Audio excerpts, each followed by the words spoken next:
ખ્રિસ્ત ઈસુમાં આપ સર્વને પ્રેમી સલામ. આજે લેન્ટનો 10મો દિવસ અને ન્યૂશાસ્ત્ર પાઠ છે લુકની લખેલી સુવાર્તા 12મો અધ્યાય અને 13 થી 21 આ પ્રમાણે લખેલું છે. લોકોમાંથી એક જણે તેમને કહ્યું, ગુરુજી, મારા ભાઈને કહો કે તે વારસાનો ભાગ મને આપે.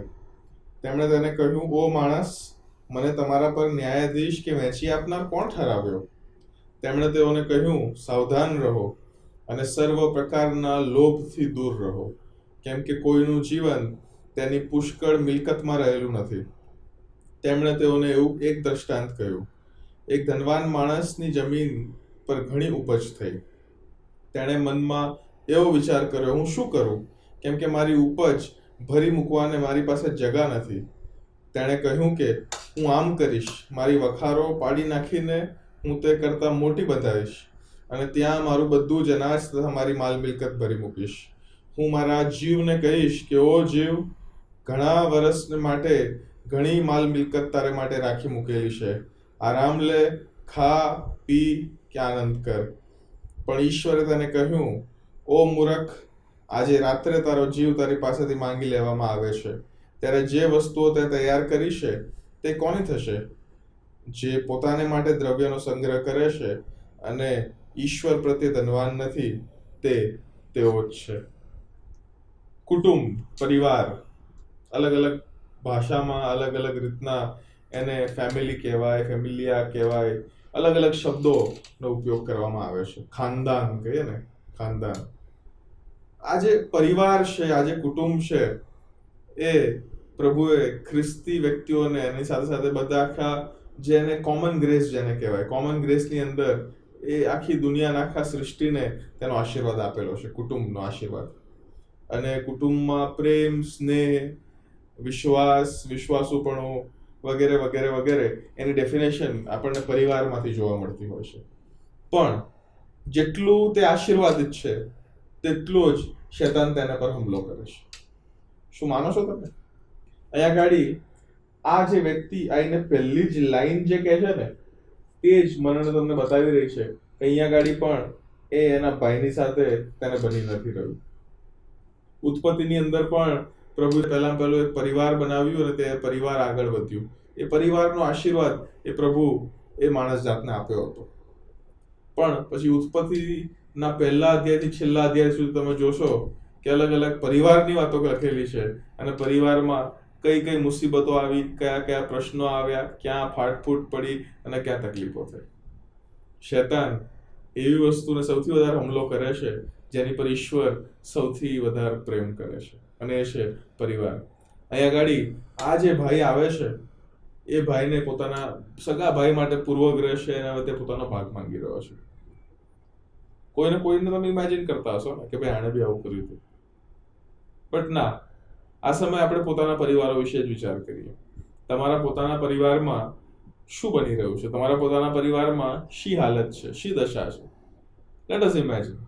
આવો આપણે કલ્પના કરીએ, આપણે વિચાર કરીએ, વિમર્શ કરીએ અને આત્મમૂલ્યાંકન કરતા એ પરિવારને કેન્દ્ર સ્થાનમાં રાખીને આજનું જે ડિવોશન છે એને ધ્યાનમાં રાખીને આગળ વધવા માટે પ્રયત્ન કરીએ.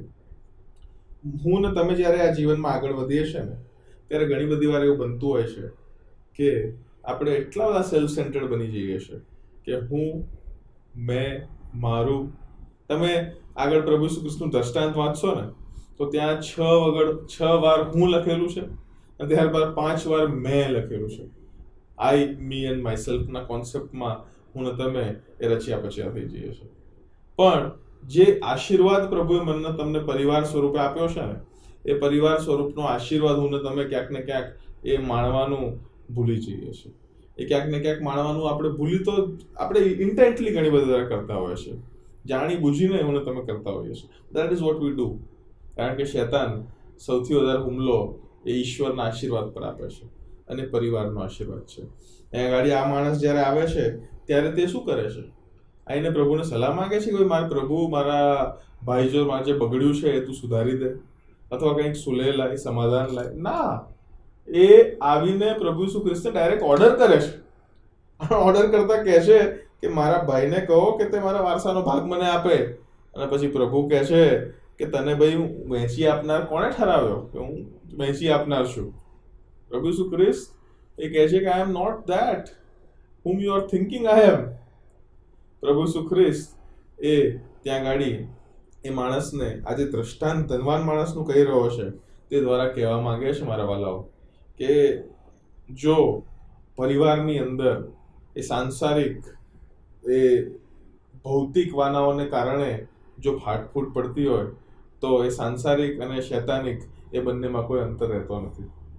એ દ્રવ્ય જો તમારા જીવનની અંદર એ તકરારનું કારણ બનતો હોય, એ દ્રવ્ય જો તમારા પારિવારિક જીવનની અંદર તમારી સંપત્તિ જો એ ક્યાંક અડચણનું કારણ બનતી હોય તો એ ભૌતિક અને શૈતાનિકમાં કોઈ અંતર રહેતો નથી મારા વાલાઓ. લેટ અસ ઇવેલ્યુએટ કે શું હું ને તમે આપણા જીવનોની અંદર એ વસ્તુઓને વધારે મહત્વ આપીએ છે કે ઈશ્વરના આપેલા આશીર્વાદને વધારે મહત્વ આપીએ છે? Because what is important is the blessing that the God has given us, and that is our own family. અને જો એને મહત્વ ન આપતા આપણે જો વસ્તુઓને મહત્વ આપતા હોય તો યરુશલેમ ભણીની યાત્રામાં વધસ્તંભ પોતાનું ઉચકીને ચાલવાની એ દ્રષ્ટિ સાથે મારે ને તમારે આજે એક એક્સરસાઇઝ કરવી પડશે. અને તે એક્સરસાઇઝ છે વસ્તુઓ તરફ ન જોતા વ્યક્તિઓ તરફ જોઈએ, વસ્તુઓને એક સાઈડમાં મૂકતા વ્યક્તિઓને આપણે ઇમ્પોર્ટન્સ આપીએ. અને જ્યારે વ્યક્તિને ઇમ્પોર્ટન્સ આપીશું, તેને પ્રેમ આપણે જતાવીશું ને, તો સામેથી પ્રભુ પણ તેના હૃદયમાં આપણી માટે પ્રેમ મૂકશે. And that is what is needed at this hour for you and me. કારણ કે એ માણસ જાત જે છે એટલી બધી ઇન્ડિવિજ્યુઅલિસ્ટિક થઈ ગઈ છે ને. મેં હમણાં જ એક એપલ વિઝન પ્રો જે નવું લોન્ચ થયું છે તેનો મેં એક પ્રોમો વિડીયો ટાઈપ જોયો. અને આ જે ઇન્વેન્શન્સ છે ને મારા વાલાઓ, એ માણસને બાજુમાં બેઠેલા માણસથી બી દૂર, ઓલરેડી ફોને તો કર્યો જ છે મને તમને પરિવાર તરીકે દૂર એકબીજાથી, પણ એ કરતા વધારે એપલ વિઝન પ્રો જે છે એમાં જો માણસ રોડ પર ચાલતો હોય ને તો એને ક્યાંય આજુબાજુમાં લોકોને મળવાની જોવાની કાંઈ જરૂર નથી. એ એનું કરતો રહેશે, આમ આખો ચશ્મો પહેરેલો હશે અને પછી હાથથી આમ જાણે ગાંડા માણસની જેમ. શું કહેવું હવે? Let me tell you my dear friends, વસ્તુઓ નહીં, દ્રવ્ય નહીં, ભૌતિકવાના નહીં, એ શૈતાનિક બની જાય છે જ્યારે પરિવારની અંદર તેને કારણે ફાટફૂટ પડે. પ્રભુ ઈસુ ખ્રિસ્ત યરુશલેમ જતા, વધસ્તંભ તરફ જતા મને તમને એ એક આહ્વાન આપવા માંગે છે કે જો ક્યાંક તિરાડો પડી ગઈ હોય તો તિરાડોને ભરી દેવી જોઈએ. જો ક્યાંક તકલીફ થઈ હોય તો તકલીફોને દૂર કરી દેવી જોઈએ. ક્યાંક માફી માંગવાની જરૂર છે, માફી માંગી લેવી જોઈએ. માફી આપવાની જરૂર છે તો માફી આપી દેવી જોઈએ. અને એ જ ખ્રિસ્તી જીવન છે. જ્યારે ખ્રિસ્તમાં પરિવારો એક થાય ને ત્યારે શૈતાનને આપણે આપણા પગ તળે છૂંદીએ છે એ મારાને તમારે ભૂલવું ના જોઈએ. Because that is how we defeat the defeated foe. પ્રભુ આપ સર્વને આશીષ આપો. આમેન.